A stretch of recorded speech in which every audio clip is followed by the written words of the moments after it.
你好啊，我叫盧志勝，個個都叫我做勝哥嘅。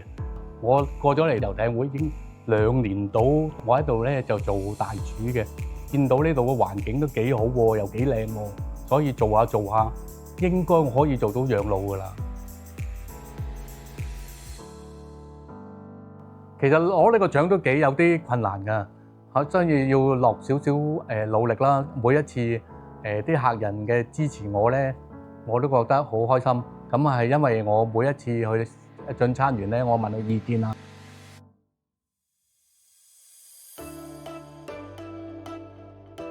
報熟第一日就係最困難嘅，因為公司有個龍舟賽啊，我要做外賣就有200幾個飯盒，就有5樣都唔同嘅食物，跟住仲有我哋自己伙計餐都有70-80人嘅嚇，咁啊要請多啲散工，同埋俾多啲資訊佢哋點樣做咯，因為佢哋唔知點做噶嘛，係我知啫嘛。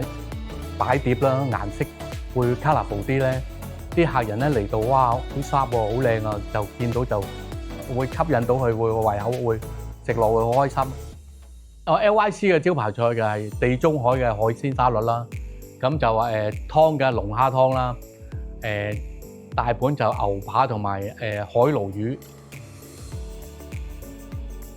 有靚嘅牛扒咧，最緊要配個靚嘅汁咯，咁就會配搭就 perfect 啦。show 嗰度咧，我就招牌菜龍蝦湯，所以咧我引入咗個龍蝦湯去俾啲傳媒，就同埋龍蝦我都幾拿手嘅，所以就再做個龍蝦包出去俾佢，就可以嗰啲煲嗰度做外賣俾佢哋。左右銘就喂，記得要試味啊，試味啊！